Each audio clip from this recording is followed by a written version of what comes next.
ये तो आज तो अपन कहें तो सब जुलाब लग जाए। भार्यादि तो बहुत बड़ी बात है। शास्त्र तो ऐसा खतरनाक है, मैं खतरनाक शब्द वापर रही हूँ, कि बाल भी कटानो जहां प्रसंग नहीं हो वहां कटानो दोष माने शास्त्र। भार्या की तो बात नहीं, जहां प्रसंग पे बाल कटानो विहित है वही वक्त बाल कटानो धर्म है। बाकी खोटे बाल कटवाए ना, बाल कटानो भी अधर्म माने शास्त्र, दोष माने। क्यों बाल कटवाए? इतनी सब माइन्यूट डिटेल शास्त्र ने वर्कआउट करी है। अपनी बाल में कोई को भी लेना देना नहीं, पर शास्त्र को काफी कुछ सब बारे में लेना देना है कि तुमने गर्भ में बाल क्यों कटवाए। तो ऐसे ऐसे दोष हैं। भार्यादि को त्याग तो कितना बड़ा दोष होगा। बाल की एग्जांपल से समझोगे ना तो समझ में आएगा कि जो माथे पर तुमने बाल उगाए व्यर्थ में वह कटवाने में शास्त्र दोष माने। व्यर्थ में नहीं कटवाना चाहिए। वाकई भी प्रसंग बताए गए हैं कि कब कब कटवा दें, उन प्रसंग में कटवा सको, तुम बाद नहीं कटवाने चाहिए। तो समझने की बात है कि जैसे घर को त्याग के भी प्रसंग हैं, घर को त्याग भी शास्त्र बता रहे कि या प्रसंग में घर को त्याग किया जा सके, माने बिल्डिंग के अर्थ में, और क्या प्रसंग में घर को त्याग नहीं किया जा सके वह प्रसंग में तुमने ग्रह त्याग किया ना, तो वो भी दोष है।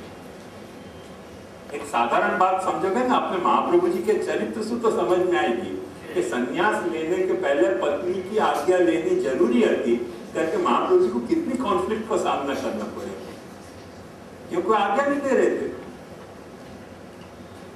ऐसे ही भाग जाना दोष है, वाइफ को इन्फॉर्म किए बिना, वाइफ की कंसेंट के बिना। तुमको हम वैराग्य हो गया था, वैराग्य का शादी क्यों करी, भागना तो। यदि तुमको त्याग आ गए हो है, वैराग्य आ गए हो है, त्याग करना तो कंसेंट लो वाली, वो कहे जाओ तब जाओ, ऐसे ही बैठे डाले नहीं भाग सको। त्यागे दोषा। मेरी बात समझ में आए? मैं तो फनी एग्जांपल से मैं बता रहा हूँ, मगर वाकई पीछे रही भाई जो शास्त्र की भावना है वो मूल भावना यह है कि जहाँ रिस्पॉन्सिबिलिटी को तुमने एक्सेप्ट करी है, सोशली, मॉरली, रिलीजियसली, स्पिरिचुअली, वह रिस्पॉन्सिबिलिटी से बिदकनो दोष है।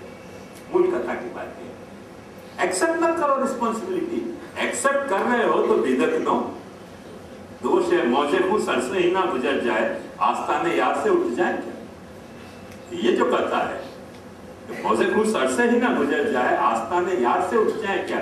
जो रिस्पॉन्सिबिलिटी लेके अपन जा बात पे बैठे हैं वह बात पे अपने को बिदकना नहीं चाहिए, क्योंकि दोष है शास्त्र ख्याल में नहीं बात। वालिए महाप्रभु जी कह रहे हैं कि उदासी ने स्वयं कुरिया त्यागम न कुरिया, पर प्रतिकूले ग्रहण त्यजे। जब वो या लेवल पे जा रहे हैं तब उनने अपना कॉन्ट्रैक्ट तुम्हारे साथ तोड़े हो, और जब वो कॉन्ट्रैक्ट तोड़ रहे हैं तब तुमको भी कॉन्ट्रैक्ट तोड़ने की छूट है।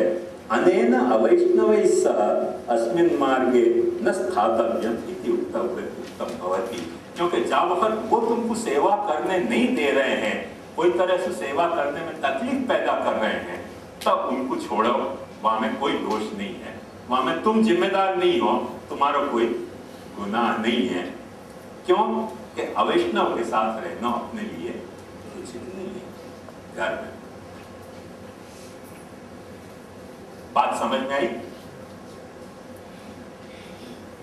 मैं समझू थोड़ा इंटरवल कर लें, बाकी बात फिर अपन आगे को देखेंगे।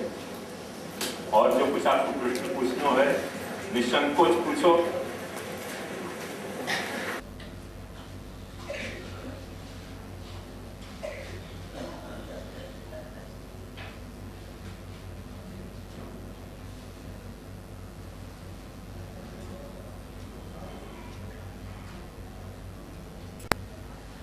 सवाल ये है,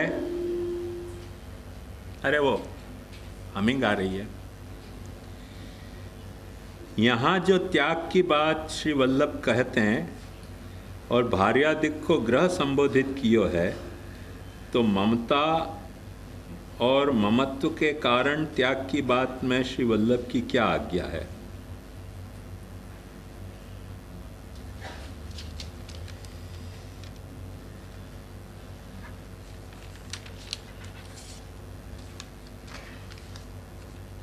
मुझको लग रहा है कि ये प्रश्न 2 टायर प्रश्न है। 2 टायर कोचों है ना ट्रेन में, बात ऐसे 2 टायर प्रश्न है। तो एक तो पहली बात यहाँ में ये पूछी जा रही है कि पूछी नहीं जा रही है पर इनडायरेक्टली सजेस्ट किए जा रहे हो, ऐसा लग रहा है प्रश्न को आशय के कहीं ऐसा तो नहीं है कि गृह त्याग को मतलब गृह त्याग नहीं करके घर में ममता को त्याग, ऐसा एक इनडायरेक्ट हिंट सी या प्रश्न में लग रही है। और दूसरी बात ये कि ममता और ममत्व के कारण त्याग की बात में श्री वल्लभ की क्या आज्ञा है। या हमें ऐसे लग रहा है कि या प्रश्न पे जो ये प्रसंग चल रहे है या में ममता के त्याग को, और ममता और ममत्व एक ही चीज़ है, 2 चीज़ नहीं है। मन में से वो भेद हटा दो कि ममता कोई अलग चीज़ है और ममत्व कोई अलग चीज़ है। ममता और ममत्व एक ही चीज़ है, पर ममता कहो कि ममत्व कहो, वाक्य त्याग को या तरीके के प्रसंग में क्या रोल, वो अपन डेफिनेटली एनालाइज करके समझ सकें।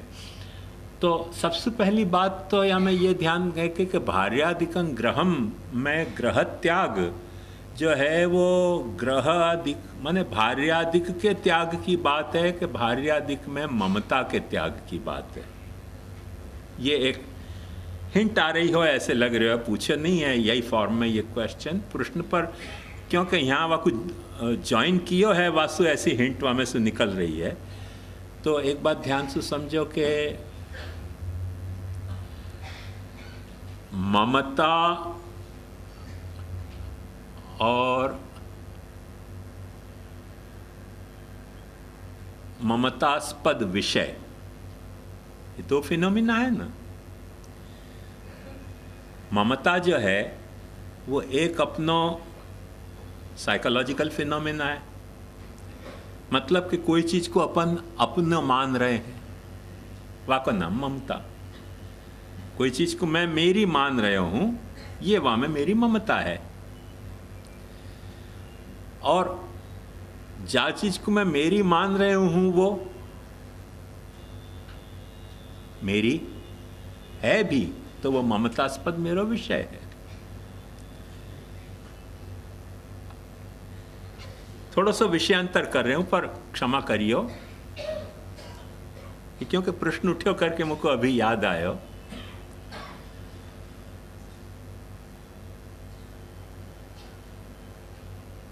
संस्कृत के व्याकरण में आपको बड़ा सुंदर विचार किया है, और या संदर्भ में नहीं ममता के, पर स्व के संदर्भ में, स्वत्व के संबंध में। तो वहाँ जैसे अपन जाने अच्छी तरह से कि अपन स्वामी के हैं, तो स्वामी का मतलब क्या कि जाको स्वम अस्यास्ति, जो जाको स्वामी है, वो जिन जिन चीजन को स्वामी है वो सब वाक्य स्वम है। जैसे ज्ञानम अस्यास्ति इति ज्ञानी, मानम अस्यास्ति इति मानी, दानम अस्यास्ति इति दानी, ऐसे स्वम अस्यास्ति इति स्वामी। तो जाको वो स्वामी हैं, वो सब वाक्य स्वम हैं। स्वम माने वाक्य हैं। जाको अपन यो कहने कि ये मेरो है, यहाँ वो ममता में नहीं हो के बात स्व के रेफरेंस में कही गई है, सिर्फ अंतर इतना है। पर वहाँ यह बात का बड़ा सुंदर विचार किया गया है ग्रामर में कि षष्ठी विभक्ति जो है वाको अर्थ स्वत्व हुआ। जैसे मेरो घर, तो मेरे घर को मतलब संस्कृत के हिसाब से क्या हुआ है कि ऐसो घर के जा घर के बारे में मेरे को स्वत्व को अभिमान है। अभिमान माने जा घर को मैं अपनो स्व समझ रहे हूँ। अभिमान माने वो घमंड वाला अभिमान नहीं, जा घर को मैं अपनो स्वम समझ रहे हूँ, वो मेरो घर। मेरी पत्नी, मेरी पत्नी को मतलब क्या? मतलब जा स्त्री को मैं मेरी स्वम समझ रहे हूं, वो मेरी पत्नी। जब भी षष्ठी को अपन प्रयोग करें, वा बखत वा को अर्थ स्वत्व हुए है। ये एक संस्कृत को नियम है। माने ऐसे 2-3 अर्थ हैं, मगर एक मुख्य अर्थ षष्ठी को सत्व भी है। जैसे चैत्रस्य गृहम, चैत्रस्य भार्या, चैत्रस्य धनम। माने चैत्र को घर, चैत्र की औरत, चैत्र को धन, चैत्रस्य पुत्र। इनमें क्या अर्थ है? चैत्र को अपन जब कह रहे हैं चैत्र को अर्थ क्या? तो को अर्थ वहां नहीं हो कि यहाँ है कि ऐसो लड़का कि जापे चैत्र को स्वभाव है, स्वत्व है। ऐसी स्त्री जापे चैत्र को स्वत्व होने की धारणा है। ऐसो घर जाकू चैत्र स्वत्व जापे क्लेम कर रहे हो है। वहां व्याकरण वाले ने एक बड़ी मजेदार ग्रामर के एरिया से बाहर जाके एक विचार किया कि भाई स्वत्व तो कोई को रावण को सीता पे स्वत्व तो सीता रावण की स्व हो सके कि नहीं? स्वत्व को क्या चले, आदमी को आ जाए स्वत्व, देखते ही स्वत्व आ जाए। तो जहां स्वत्व को भाव पैदा हो गए हो, अपने चर्चा सभा में भी यही घोटाला भयो तो, सिद्धांत चर्चा सभा में मैंने यही प्रश्न पूछे तो कि भाई अपनो पैसा से सेवा करनी के गांव के पैसा से सेवा करनी? बोले वो जो वैष्णव हमको दे रहे है पैसा सेवा के लिए, वो हमारा स्वत्व है। वहाँ पे ऐसे कैसे स्वत्व आ गया? बोलो क्या पता चले गए जन्म में वाने उधार लियो हो या जन्म में चुका रहे हो तो अपने पैसा भयो ना। इधर कैसे ये लफड़ा की स्थिति है कि सब वैष्णव जो है वो उधारिया ही हते, और महाराज सब क्या मनी लेंडर हते कि हते क्या गए जन्म में? ये आखिर लफड़ा क्या है कि सब वैष्णव जितने हैं सबके सब उधारिया। कोई नगद काम ही नहीं करते थे तुम लोग कि इतने इतने उधार लेके मर गए,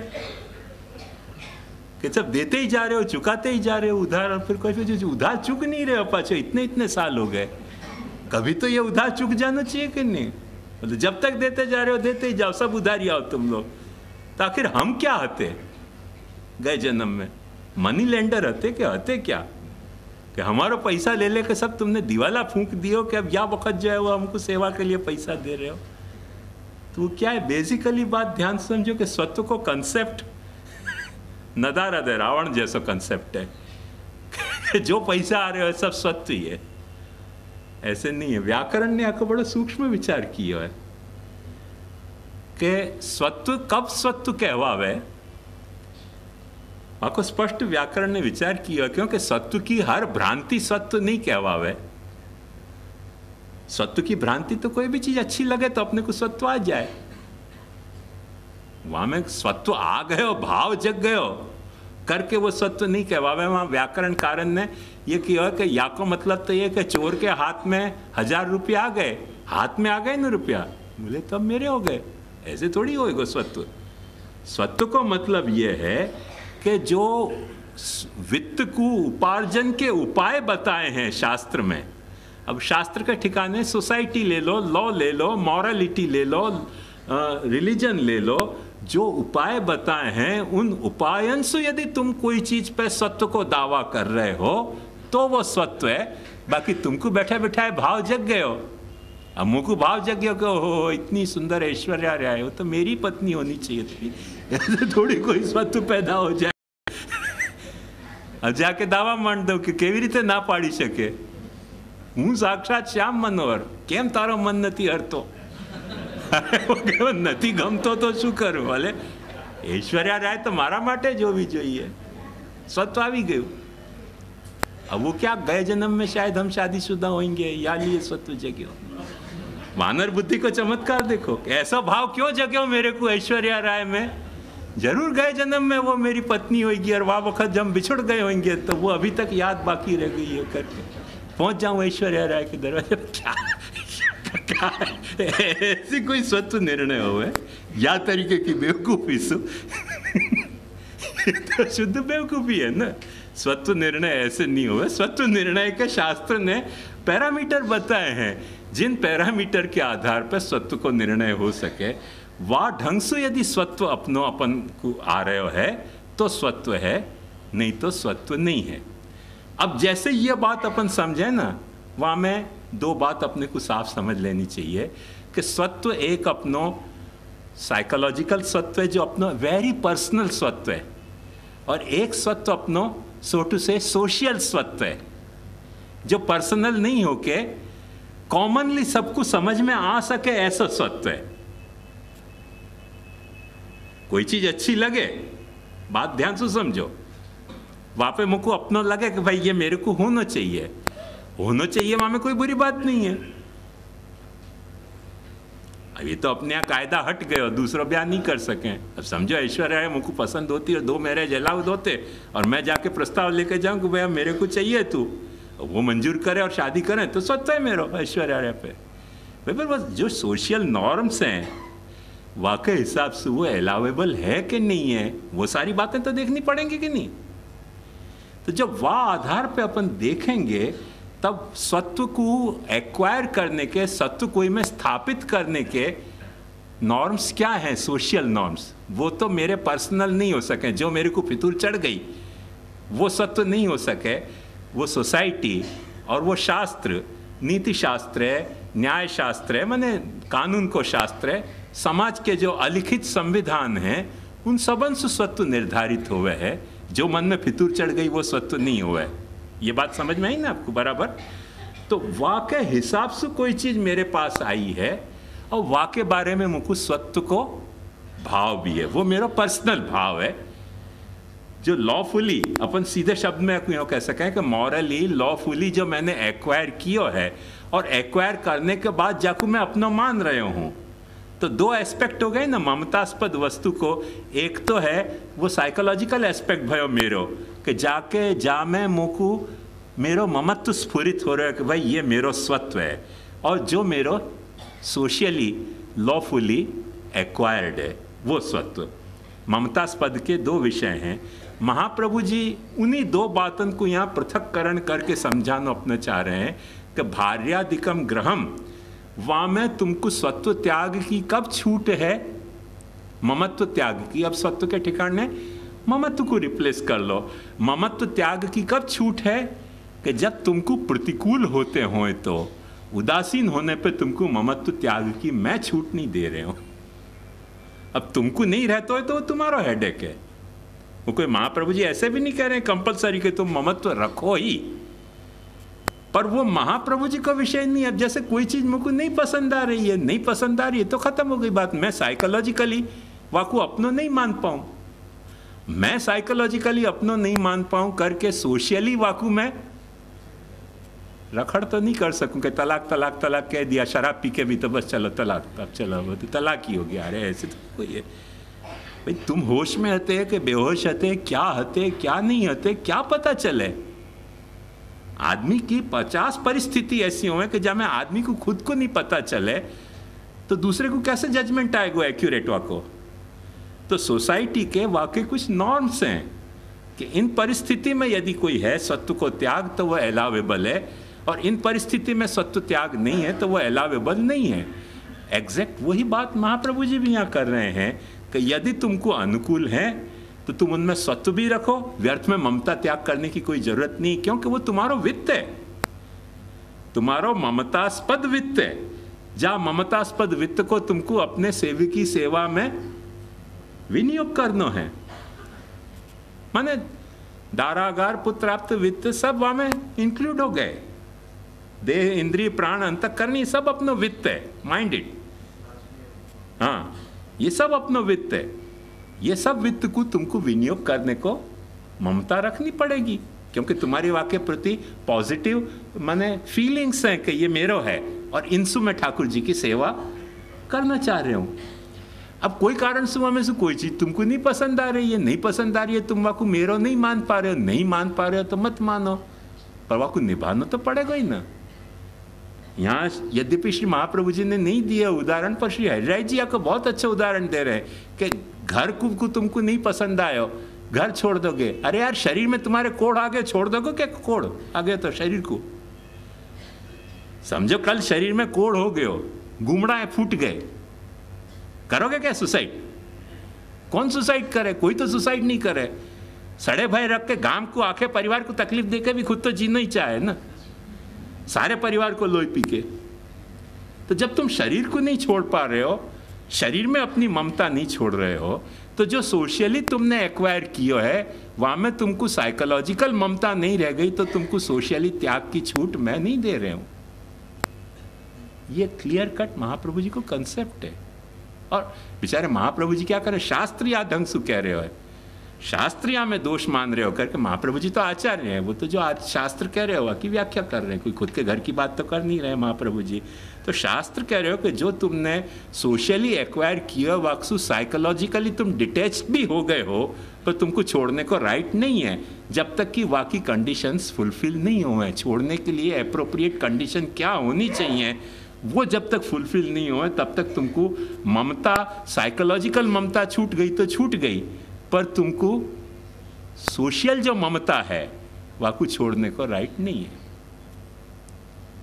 ख्याल में है ना? अपने यहाँ तो नहीं है ऐसा कायदा, पर कई लोग जो अमेरिका जामे वो बतावे हैं कि तुम्हारे मकान के बाहर तुमने गार्डन रखे हो है ना, वाको घास तुम नहीं काटो ना तो म्यूनिसिपालिटी नोटिस पे। गार्डन रखे और घास काटियो क्यों नहीं? शहर को शहर रहने देना है कि जंगल बनाना है? जब तुमने, अब तुमको हमारे कंपाउंड है, हम कुछ भी करें, तुम्हारे कंपाउंड में तुम कुछ भी कर सको, पर वो काम नहीं कर सको कि जो सोसाइटी एट लार्ज के अगेंस्ट जातो हो। बात समझ में आई? क्योंकि तुम्हारी सोशल रिस्पॉन्सिबिलिटी, या तो फ्लैट में जाकर रहो, क्यों बंगला में रह रहे हो? क्यों गार्डन वाला बंगला लिया तुमने? यदि तुमने गार्डन वाला बंगला लियो है तो मेंटेन इट। अपने शास्त्र में यहां तक या लिए कहो है कि यदि तुमने एक पोपट पालियो और पोपट मर जाए तो तुम रास्ता पे नहीं फेंक सको, वाकू व्यवस्थित जमीन खोद के खड्डा में गाड़ो रिस्पेक्टफुली।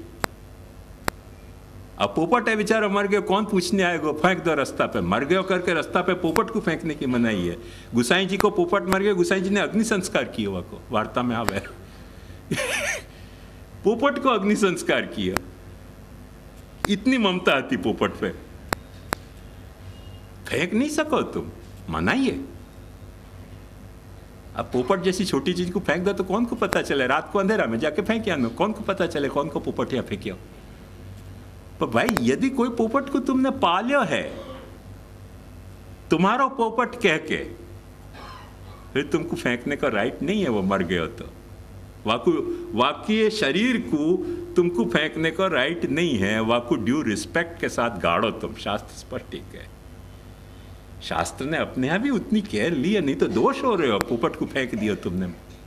पोपट, चिड़िया, कोई भी ऐसा पालतू जानवर जाको तुमने तुम्हारे पाले और मर गए हो तो तुम्हारी रिस्पॉन्सिबिलिटी हो गई। वहां में तुमको ऐसे वाकई शव को तुम ऐसे फेंक नहीं सको कि कोई को देख के माने ये मैसेज कन्वे हुआ है कि मर जाए तो फेंके जा सके। This message should never be conveyed in society कि जाकू तुमने घर में पाले हो, मर गए हो तो वाकू तुम इररिस्पॉन्सिबली फेंक दो। ऐसी लिबर्टी शास्त्र नहीं देनी चाह रहे हो, ऐसी सोशल लिबर्टी शास्त्र नहीं देना चाह रहे हो। रिस्पेक्टफुली वाकू गाड़ो।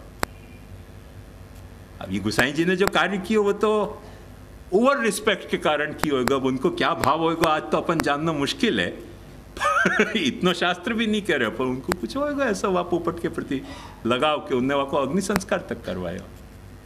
तो ये बात ध्यान से समझने लायक बात है कि अपना जो साइकोलॉजिकल ममत्व है वो एक ममत्व है और एक अपना सोशल ममत्व है। साइकोलॉजिकल ममत्व बहुत बार ऐसा हुआ है कि अपने हाथ में नहीं हुआ है, अपना वहाँ पे बस नहीं चले है साइकोलॉजिकल ममत्व पे, क्योंकि जहाँ पे होवे है वहीं पे ही होवे है। अपन रखना भी चाहें तो पाखंडी कर सकें, सच्चाई सुवाकू निभा नहीं सके, क्योंकि अपनी कुछ साइकोसिस ही ऐसी है कि अपन वहाँ पे अपना कंट्रोल चाहिए जैसा अच्छा नहीं आवे। जाको आ जाए वो तो योगी हो जाए या महापुरुष ही हो जाए, बाकी हर एक को तो अपना साइकोलॉजी पे इतना अच्छा कंट्रोल आवे नहीं।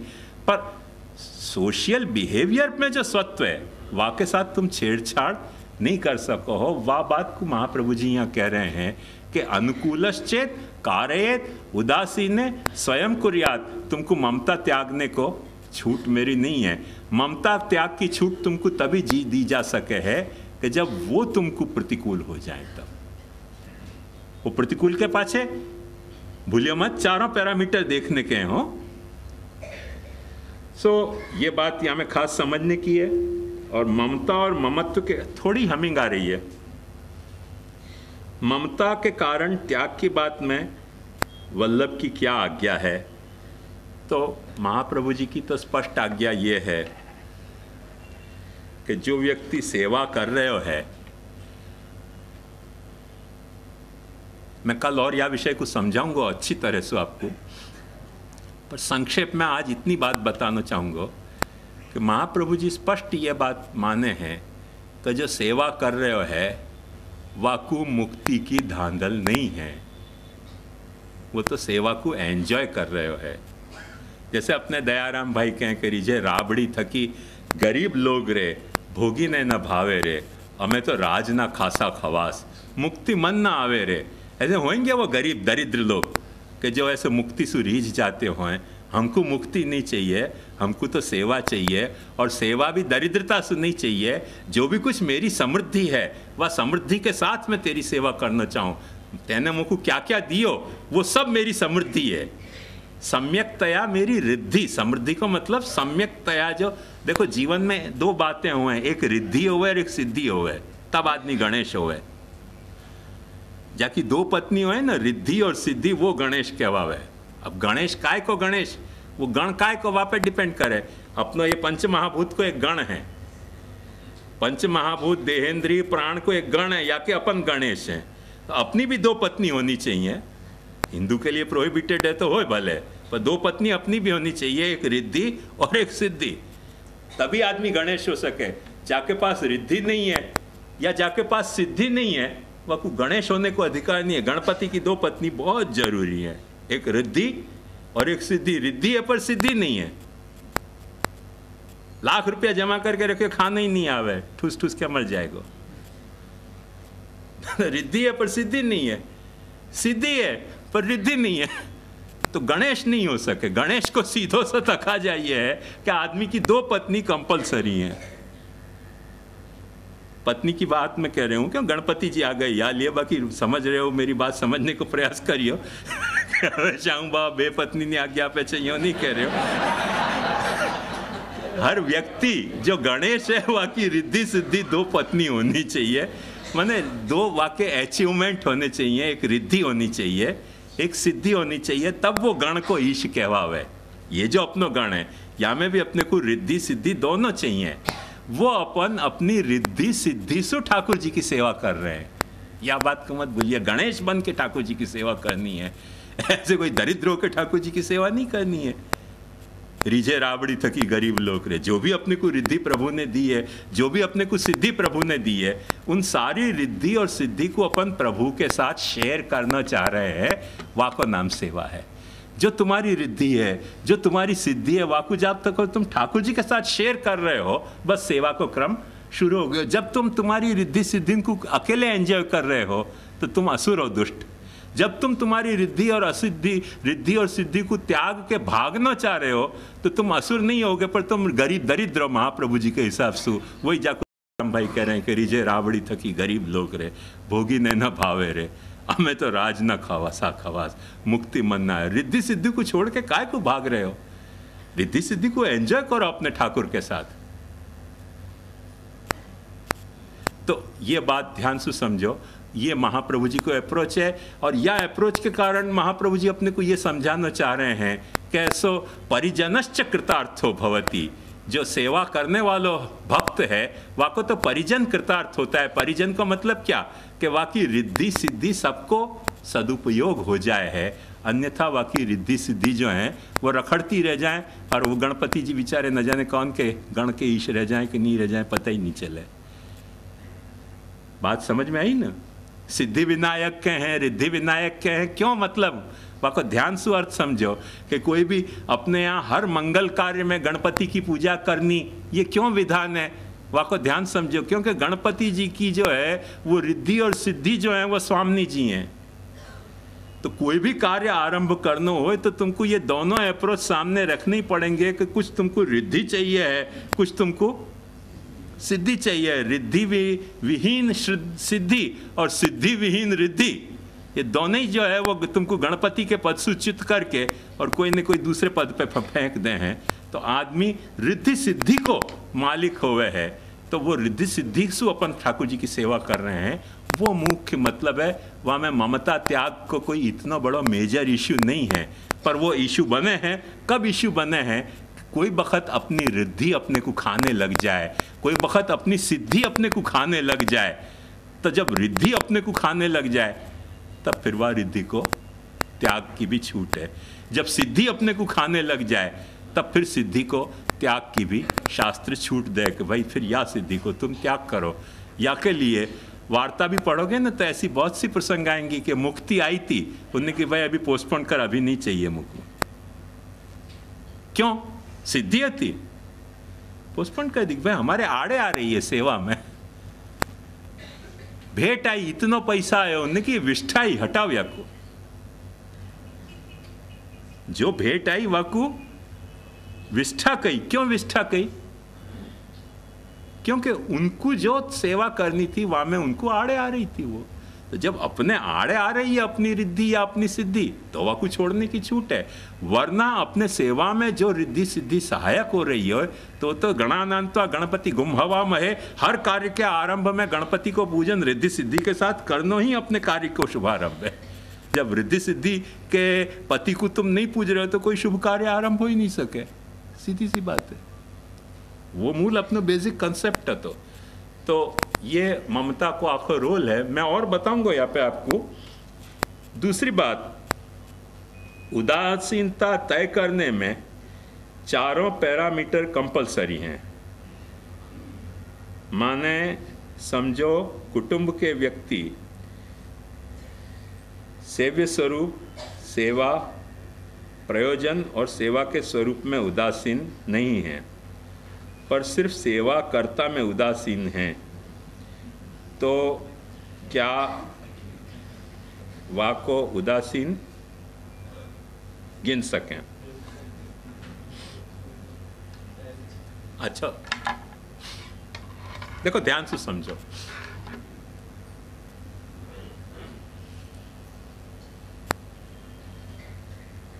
जब अपन सेवा कर्ता की बात कर रहे हैं ना, तो एक समझो कि रमेश भाई, सुरेश भाई, घर को कोई व्यक्ति रमेश भाई, सुरेश भाई या दिनेश भाई में उदासीन है, वो कथा अलग है। वह उदासीनता के कारण त्याग की बात नहीं आ रही है। पर सेवा कर्ता में उदास है तब फिर लफड़ा है। मेरी बात समझ में आई?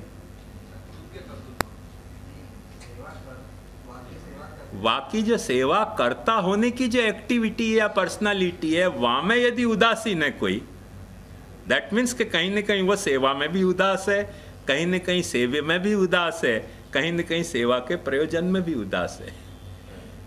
कोई रमेश भाई, दिनेश भाई में कोई उदास है, वो कथा अलग है।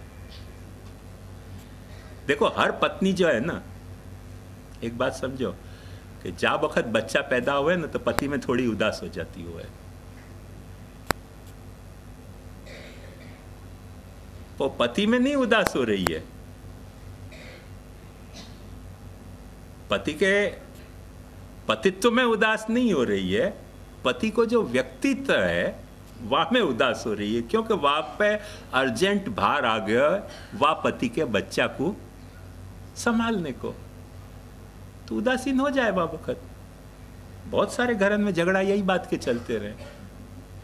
मेरे तो एक दोस्त ने तलाक ले लियो यही बात पे, तो बच्चा क्यों भयो? अरे भाई मेरे को बच्चा चाहिए तो कि भयो क्यों? तलाक हो गया दोनों।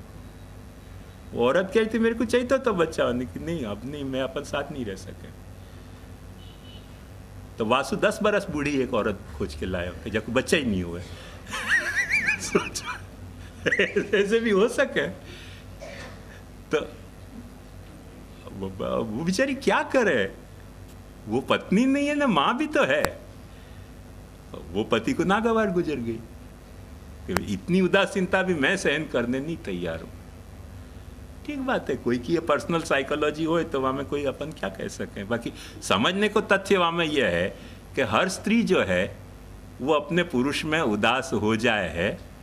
समझने को ध्यान से समझो, जा वक्त वाकू बच्चा हुए है, पर वो उदासी कब तक वाकी रहे है, जब तक बच्चा थोड़ा सक्षम ना हो जाए वाके बिना भी, माने वाके अर्जेंट केयर के बिना भी रह सके। ऐसा होते ही फिर पाछी वाको पुरुष में उदासीनता खत्म हो जाए। पर उतनी देर तो वाको उदासीन नहीं हो तो बेचारी बच्चा को अटेंड करे कि तेरे को अटेंड करे, सीधी सी प्रॉब्लम है ना। तो या रहस्य को समझो कि वाह उदासीनता को अपन उदासीनता तो नहीं गिन रहे हैं ना। कोई भी जाकू आंख है पुरुष को, वो तो ऐसे नहीं कहेगा ना कि भाई अब उदासीन हो गई। अब मुझको मेरे दोस्त में आंख हती कि नहीं है, मुझको सवाल है सचमुच में आज भी। पर कुछ लफड़ा ऐसा ही होवे कि अपने को आंख नहीं होवे कि अपन शादी करें पर यूँ चाहे कि भाई बच्चा नहीं हो। वाकु स्त्री को चाहिए तो बच्चा तो तलाक दे दियो, नहीं चाहिए, क्यों बच्चा भयो।